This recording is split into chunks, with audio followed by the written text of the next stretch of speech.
I have probably opened the TikTok app less than 5 times in my entire life. No way. I promise you. There's no way. And then chaos ensued. We had to find a space to do this interview in 12 hours. Yeah. Can we talk about you becoming best friends with Dotton from The Bachelor? Like, you guys are texting each other. Best mates. We did. Everybody's on this Mel Robbins kick. I mean, you're not on TikTok, so do you even know who Mel Robbins is? No idea. You don't? Nope. I want to start this episode by telling you that you were right. Because oh yeah, say that again for the people in the back. You were right because I said live from New York City. Oh, we're gonna record a pod from New York. It'll be so cool. Yep. In the New York environment. I knew immediately that was not going to happen. In my defense, and I know we're gonna get onto this episode, you were going to interview Layla Taylor remotely. Yes. Sitting in the hotel room. Tuesday morning, who's on national or local news? Right. In New York City, Layla Taylor. Right. So you email the people, you say, hey, I'm in New York, you're in New York, let's do it in person. I don't know why I'm out of breath. Sorry. Are you excited to be here? I'm excited to be here, and I rushed to quickly set this up. So we ended up using that. No. Even if that would have been done remotely, we would not have done a podcast episode while we were there. I just think we would have had a bit more flexibility, and it would have been possible. You worked a full-time job while you were there. I know, you're right. I did. So let me just stop digging a hole. You were right. We did not have time to film or record this episode in New York City. Thank you. So on this episode today, we will be talking about that trip from the comfort of our Ohio home. Yes. Had we stayed one more day, maybe, but it was a quick 48 in and out. What was your overall, thoughts on the trip, New York City? Honestly, it's one of those things where I'm so glad we have agreed to just start saying yes to things. Yeah. I think in the moment, it's stressful. Oh, got to pack, got to do this, got to do that. But I think you got a lot of content out of it. We got a lot of life experience out of it. I felt like I got a bit more industry experience, mingling with people, that kind of stuff. Mm-hmm. So all in all, just so worth it. Yeah, that's been the motto this year. Just say yes to more. It's now or never. I mean, we are dinks. Double income, no kids. We have all the time in the world. You love that. You say that every week. We are dinks. And I just feel like if we don't take these opportunities now, we never will. And in a city like New York, opportunities just kind of present themselves. It's crazy how that happens. Yeah. So as you know, we went there for the What's the Tea event with Jesse Solomon from Summer House and comedian Heather McMahan. And again, that was just one of those things where we're like, let's just say yes. And David encouraged me to shoot my shot and send them an email and say, hey, can I set up an interview while we're there?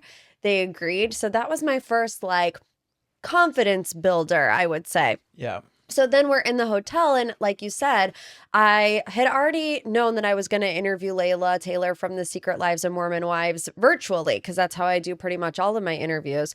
And actually what happened was I was emailing back and forth with the PR rep to interview Miranda McWhorter, and I actually had sent that email a couple weeks ago, and the timing wasn't working out, whatever. And at the last second, the publicist was like, I do have Layla with me, and she has some flexibility if you would want to interview her. And I'm like, yes, absolutely. Let's do it. So that was already set up. And then, like you said, I was in the hotel room while you were working downstairs in the lobby. And I turn on News 5 in New York City, and there's Jesse and Layla. And so I'm like, I'm in New York. She's in New York. I said to David, I'm like, should I? And he was like, see if you could do it in person. Absolutely. So sent that email. That's what the city's about. I sent that email. I'm like, hey, I'm in New York. Would you guys want to do this in person? And they were like, yeah. And then chaos ensued. And I almost regretted doing that interview with her because it it was like scary trying to set that up. I mean, now that you've done it, obviously you don't regret it. Oh, No. It's no. not the interview with her that you were almost regretting. It was like the commitment of doing it in person. The panic of trying to find a space, because at first we were like, oh, let's just do it in the hotel lobby or in the hotel room. A New York City hotel room is not conducive to interview somebody with like a high-tech camera setup. And got to paint the picture of, if you think of hotel room and then you put New York in front of that sentence, it's just so different. Yeah. Like your standard New York City hotel room is 175 square feet to 250 square feet. Yeah. And once you get to 250, you're now looking at the big room. Right. So it just wasn't going to happen in there. And I had been working in the hotel lobby the whole time. And the first day that I was working there, it was so quiet. Mm-hmm. I was the only one at this large desk. There were nice, comfortable couches everywhere. It was kind of tucked around the corner away from like the front desk where it was sort of busy. But I think because I'd had noise canceling headphones on all day, I was kind of in my own world. So at first I was like, we'll just do it down there. And once we started thinking about it, there was speakers above us. Yeah, people walking in and out, people checking in. Front desk people laughing. The elevator opening and closing. So we had to find a space to do this interview in 12 hours. Yeah, and we did it. No, I want to give you your flowers because you did it.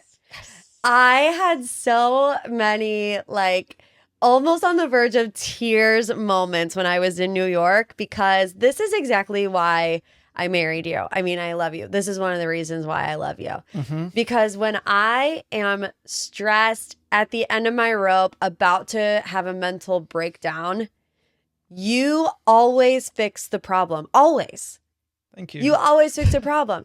So while I'm running around this hotel, calling the sales department to see if I can get a meeting room that would have cost me $800 for half a day. Yeah, for 4 hours, while I'm literally searching the hotel high and low.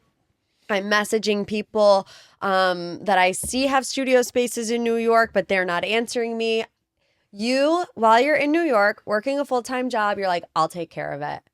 And you did. And you got us the most amazing setup. Shout out to Haley from Kit, where I work. I texted her and I was like, hey, you got any studio hookups in New York City? And she recommended Peer Space. I had never heard of it before. It's kind of like Airbnb for people who make meeting rooms and production spaces. Mm-hmm. Long story short, we messaged a few people, got in touch with a super cool studio in Midtown Manhattan, Launch Pod Studios, and set it up. We were in there then within a couple hours, and it was great. They had the mic set up, everything set up. All we did was walk and press record. MPT purple lights. Yep, MTV honestly gave us some inspiration for what we want to do with our future studio setup. You have to compete with the hustle and bustle of New York City. If you listen to Morgan's episode with Layla Taylor, you'll hear a couple honks, a couple sirens, drills, a couple drills in the background, but it's all part of the charm and character of New York City. So long story short, we figured it out. We made it happen. And I think it's one of your better production quality episodes. For sure. 100% it is. So I just wanted to say thank you again. You're welcome. I think it's one of those things that you just get sucked into the energy of the city. That's what you said, yeah. And honestly, it gave me it reminded me of when I moved from South Africa to London, and I felt like my career and my life went into overdrive. Yeah. Because you get into this energy from a large city perspective. And things just happen. And if you need to make it happen, it's a short train ride or a bus ride or a cab, and you're in one place to the next. You're meeting people. People are flying into the city. So I think the lesson and the takeaway for us is keep saying yes to these things while we can. Keep connecting so that our network outside of Ohio keeps building, really. Yeah. Can we talk about you becoming best friends with Dotun from The Bachelor? Like, you guys are texting each other. Best mates. We did. So we went to the... What's the Tea? With Fresca Mixed, and Dotun and Charity showed up. Yeah. And we weren't expecting that at all. And we had just seen them 2 weeks ago at the LA event. And I've always just been such a big fan of Charity and Dotun. So the fact that we've seen each other 2 times in the span of 3 weeks was kind of crazy. Yeah. And I know that Dotun immigrated to the US a long time ago, but I feel like we share that story a little. So we had connected about that. They're about to get married. So we're connecting on the wedding planning side of things. And yeah, we just started chatting industry a bit more. Yeah. And he found out that I was a brand designer, so I was giving him some advice on his branding. And I just look over at dinner and David's texting Dot, and I'm like, what are you guys talking about? So the NBA playoffs were on in the place that this event was happening. And we were obviously interested in the Cavs because the Cavs had to win that game to keep their playoff run going. Yeah. And Dotun says to me, "Oh, is the next game at home or away for you guys?" And in my mind, he had just told me that he doesn't watch a lot of competitive sports, or he doesn't follow it religiously. So I then say to him, "Yeah, the playoffs is 1st to 4." I'm explaining to him mansplaining how the playoffs work. And he's like, "Yeah, bro, I get that." And we laughed about that. So then we exchanged numbers, and I just texted him my number so that because he put his number in my phone, and I texted him and to tell him that it was me. I was like, "Hey man, just a reminder that playoffs work by 1st to 4." And then we laughed about that. So yeah, shout out to them. They're awesome. Another funny moment. We had Layla Taylor on the pod, Secret Lives of Mormon Wives, Mom Talk. The day before season 2 airs. You have to do a TikTok with someone on Mom Talk. So I hand the phone to David to make a little TikTok teaser. And I thought I was going to have to give him an oxygen tank because the panic that came on your face, what was that about? So I have probably opened the TikTok app less than 5 times in my entire life. No way. I promise you. There's no way. When TikTok first came out, I downloaded it. Okay, it's probably more than 5 times. But in the last 5 years, let's say TikTok has been out for long. It's been out for longer than 5 years. In the last 4 years, I don't think I've ever opened the app. So you hand me the app with the record screen open. So now, I'm like, what do you want me to do? And keep in mind, this is the end of the interview. We're kind of rushed for time a little bit because she's got other press that she has to do. And they're like, "Hey, hard stop at 11:30. It's now 11:22, I think. Yeah, we got 8 minutes. And you're like, "Oh, I just want to do a TikTok with you." And in my mind, I'm shocked that she's so open to doing a TikTok. She's like, "Yeah, sure, let's do a TikTok." And only yesterday I realized they're literally called Mom Talk. Exactly. That's what they do. Do you think that I would just ask anybody to do a TikTok? That's kind of where my brain was. I was like, I guess she knows more than me. I'm just going to roll with it. And she even knew the type of TikTok you were trying to make. She knew the trend. Yeah. You didn't have to give her any instructions. So I'm standing there looking like a dad using an app for the first time. You had a look of sheer panic on your face. And I'm like, do you want me to point the camera here? So I push record and a song starts playing. I'm like, what? Is it broken? And then I realized that's part of the trend. Yeah. So then we do one take and I basically cut you out of the video. Yeah, it was not and you're great. Like, yeah, we're going to have to do that again. So we did a 2-take wonder, and I think it came out pretty good. How many views did that get on TikTok? Let's see. It actually got more than I thought it would.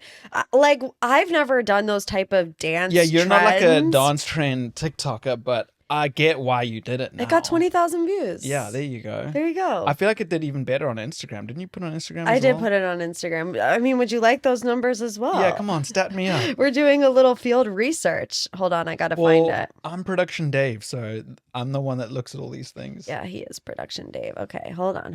We're loading. Oh, wow.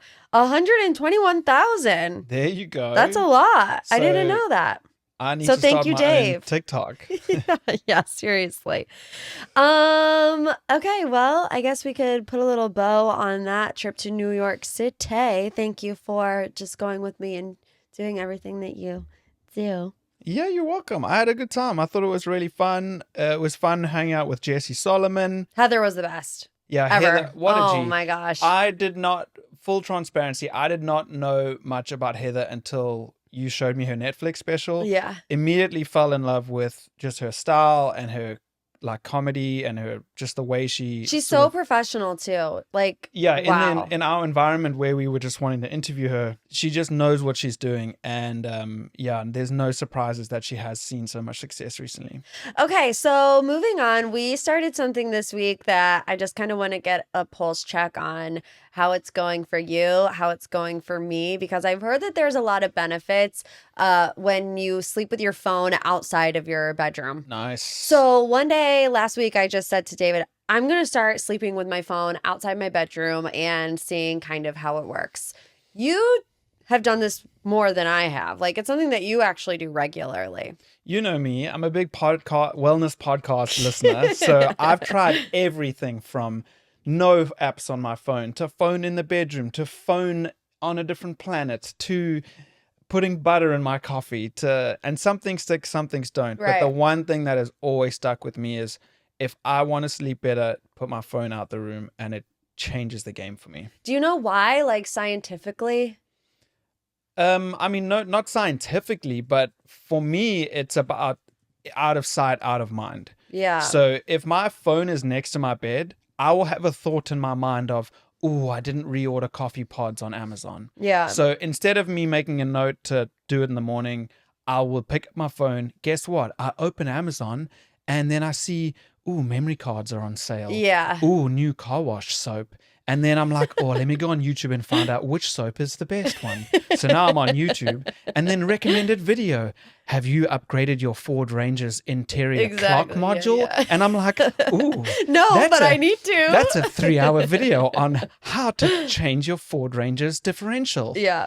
Next thing you know, it's 4:00 in the morning. I haven't ordered coffee pods and I'm still not asleep. Yeah. It says sleeping with your phone outside the bedroom or at least a few feet away can improve your quality of sleep. By keeping your phone out of reach, you minimize interruptions from notifications and temptations to scroll, which can disrupt your sleep cycle and interfere with the release of the sleep hormone, melatonin, our fave. We love a good melatonin. Little 5 mgs. Additionally, reducing proximity to your phone can minimize exposure to electromagnetic fields and radio waves. Yeah, that one is, we're starting getting a bit tinfoil hat, but I get it. I get it. That's just what Google said, okay? No, I get it. So I told you I want to start doing that because it really wasn't anything about getting a better night's sleep for me. It was about getting out of bed. Yes. Because I really struggle with being able to make my own schedule and working from home. I really struggle with just getting out of bed in the morning. Now, I'm up by like 9 every day, but I want... Wow. Oh my gosh, what? Are you saying I'm not up by 9 every day? No, it's just funny how it's like... That's just quite late. Okay, I woke up at 4:30 in the morning for 6 years. Yeah, I fair think enough. I'm allowed to sleep in a little bit for Fair the enough. first year when I'm my own boss. Fair enough. But I do understand that I'm a 32-year-old and I probably should be getting up before 9 o'clock, which is why I started implementing this no phone in the room rule. Yep. Like set my alarm for 7:30, get up, have my coffee, and leave the phone in there. Because, of course, everybody's on this Mel Robbins kick. I mean, you're not on TikTok, so do you even know who Mel Robbins is? No idea. You don't? Nope. Wow, that's a conversation for Maybe if another I day. see her, I would know, but I don't know the name. She's kind of like a, I don't even know, like a life coach. She sounds like the kind of person that would be a kit customer, so I wouldn't be surprised if she's in that space. Kind of like a Jay Shetty type vibe, Diary of a CEO type vibe. But it's all about, like, she has the let them theory. Have you heard of that? Mm-mm. Oh my gosh. Are we seriously? So for another day then. Yeah, I mean, I want to go down this wormhole with you. I'm just going to do it. The let them theory, it's like, I've been telling myself this a lot because, you know, in the industry that I work in, I am a people pleaser by nature, but not because necessarily I need people to like me. I do need people to like me, but also I don't like to, like you. oh, thanks. I don't like to make other people upset. and like hurt their feelings, which when you're commentating on reality, you're not a rage clickbaiter. Yeah. In reality TV and pop culture, that's like a really hard line to... Because it's such an easy route to go. Yeah. Wow, I just said route. But anyways, so the let them theory is just like, let other people have their emotions. Like if somebody takes something I say negatively, even if I didn't mean it in that way, that drives me crazy. You know, like and we're so different like that. I think I have built in let them. Yeah. Like you can't control other people. Let them react the way they're going to react. Yeah. I sit, I spiral all day. I shed a few tears. I contemplate quitting and changing career paths. And then the next day I'm fine. So the let them theory is just let people be who they are and you control what you can control. I love that. I think that's something that I try instill in you all the time. Mel Robbins, ladies and gentlemen. So anyways, on TikTok, I saw Mel Robbins say, don't sleep with your phone in your room, and actually you should have like an hour in the morning where you don't have your phone. I was about to say that because I was only talking to you about like going to bed. But for me, the biggest advantage is in the morning. So I leave mine on my charger in my office. We film this in my office. And I make a rule with myself that I will not pick up that phone off the charger until much later. And what I need to do though is start a podcast in the morning. So I normally put my AirPods in and then push play while it's on the charger, and then I walk away from the phone and don't touch it. Yeah. But honestly, it's that hour in the morning that is the most beneficial. I did it one day last week and it was amazing. Yeah. Got up 7:30. Birds were chirping, making my coffee. The dew was on the grass. I was reading my little devotional. Not the dew. I know. I was like, wow, this is the best day ever. Haven't done it since. Oh, it's super tough to get into a habit. But when you do, it becomes pretty easy. This morning, you know, I have set my phone all the way across the room. Yeah, this is so you can get up. Yes. You're disengaging the alarm. Yes. So this morning I get up 8 o'clock. We went to bed at like 1 o'clock last night. So I let myself sleep in a little bit. 8 o'clock, walk over to my phone, turn the alarm off, walked right back into the bed and went back to sleep. Like how do I combat that? You need to make a rule with yourself that when you get up to the phone, you just can't go back to bed. It's so hard. I know. So because I wake up earlier than you, I've stopped making my alarm come out of my phone and it just vibrates on my wrist. Yeah. So I've had to develop self-discipline of just getting up when it vibrates. Yeah. And I've been good with that. What you got to prevent yourself from doing is taking the phone back to the bed with you. As long as that's exactly what I did. Yeah, exactly. That's a problem. The next step for you would be putting it so far out of the room that you have to physically walk. Yeah. But then I'm like, how would I hear my alarm? Yeah, I know. It's tough. So that's a work in progress. That's why I bought the external clock. The phone shouldn't be in the room. Yeah. Then you put the alarm clock as the thing that gets you up, and you have to get up to press it off. And if you press snooze, it's going to go off in 5 more minutes again. Yeah. So alarm clock tomorrow. Just putting it out there. We're going to see how that journey goes. But when I did it that one day last week, I really liked it. Yeah, it's a game changer for real. We only have about 10 minutes left before David has to be on to the next because he's booked and busy. But I had to tell you this before we do the Seriously Award of the Week. This is crazy. I don't know if you know this information yet. I don't even want to say it. And you guys are going to hear this and you're going to be like, are you serious, Morgan? But the show is called Seriously for a reason. Is this the Seriously Award of the Week? No. Mark Cuban is leaving Shark Tank. That doesn't surprise me. What? It just doesn't surprise me. I feel like my life isn't my life if Mark Cuban is not a shark. Seriously? And he says, I'm out. 14 years, poof, gone. To be honest, I didn't know if he was still there or not anyway. You probably didn't even know that Shark Tank was still on the air. No, I knew it was still on the air, but the sharks are swapping and changing like underpants in there. Are they? Yeah. I see a new person on there all the time. They have like cameos. Yeah. Like Emma Greed. You just listened to her podcast of the Diary of a CEO. Yeah. The guy that had Uber. Oh, I got Uber. Chris Sacca. I don't like Chris Sacca. When I found it Uber. I found it Uber. That was one of David and I's first date nights way back. Always watch Shark Tank. Yeah. The first time I went to London, however many years ago, 6 years ago, that was our Netflix and chill, except we would watch Shark Tank and Chris Sacca was on there. And I've never had like such a visceral reaction to somebody ever. Why did he bother me so bad? Every single Shark Tank pitch that he interjected into, he would be like, when I founded Uber, we're non-profitable and whatever. Well, it's Uber. Yeah, but look, Mark Cuban's got a lot of things going on. Didn't he sell his stake in the Mavericks, or is he? I don't know. Or is he all in on the Mavericks? I don't know. Yeah, I don't know. I'm not surprised. He's older now. He's living his life. He's enjoying his life. 16 seasons. That is kind of crazy. I always enjoyed his perspective on Shark Tank because he was the best one. He was very like real. Actually, Robert Herjavec is the best shark. Robert's a G. I connect with Damon a lot because back in the day I was trying to start my clothing company and he was like Mr. Fubu. So Mark Cuban said, I just want to have a couple summers with my teens before they go off on their own. Yeah, makes sense. I get it. I mean, he's not dying, but I feel like he is. So R.I.P. Mark Cuban. Yeah, Shark Tank. What a great show.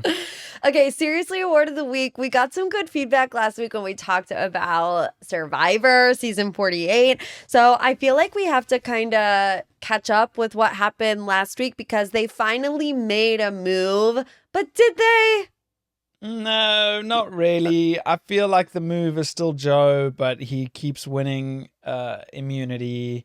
So they're like acting all big and bad because they voted off Shaheen. They're like, oh, look at this move. Look at this move. And I'm like, and Shaheen talked so much about how he thought he would win the game if he got to the end. And I'm like, how are you?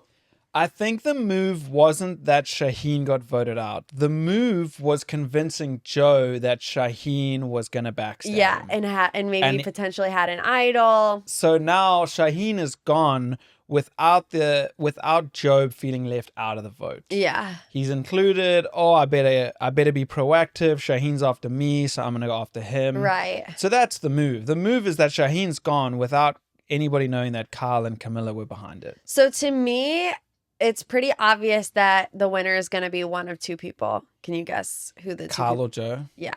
To me, it's like really obvious. And in our Survivor draft, that's one of each. Kyle's yours, Joe's mine. Yeah. I think it's going to be Kyle. I hope it is. Even though he's not in my draft, I wouldn't be disappointed with Joe winning. What would be cool is if it's Kyle and Joe in the final three, probably with... I think Eva. Yeah, I think Joe will probably take Eva with him to the final. I don't see if Joe and Eva get to the final three together, I don't really see anybody voting for Eva over Joe. Yeah, I agree. I think he's just taken her under his wing.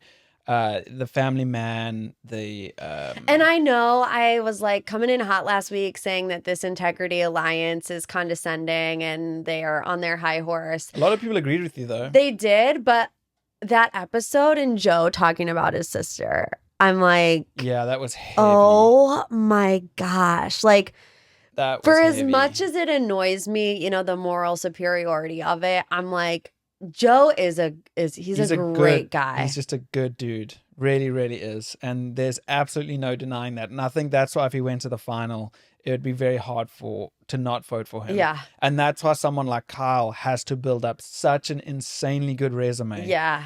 I just don't want it to be a landslide jury vote. Yeah. I want it to be like Jeff's reading the votes and it's like one vote, next vote, 50-50. It's been a while since that's happened. Actually, no, it was Charlie. Remember? Charlie and Kenzie, and it came down to Maria's vote. Oh, unforgivable. That's the Cersei Award of the week. So what is the actual Cersei Award of the week? They actually got rid of somebody in the alliance? I mean, I was kind of being snarky about it because I still don't think like that move is like the move, but Joe won immunity. So like what else can you do? I think honestly, the Seriously Award of the Week was just an excuse so that we could talk more Survivor. Yeah.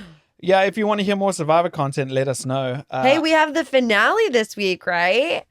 Yes. I was thinking about making like some charcuterie boards and like having a little watch party, just me and you. How about I come on your Survivor Patreon this week? Okay, that would be fun. Let's do it. I don't think we have any reviews. I don't I'm not going to check now, but I guess I'll take this time to say, please follow us on Instagram. We're growing slowly on there. The clips are doing well, but we just need people to follow the account. Yes. And leave any comments on YouTube if you want to hear any specific topics, or leave a review. 5 stars. Hit us up with it. What's my catchphrase again?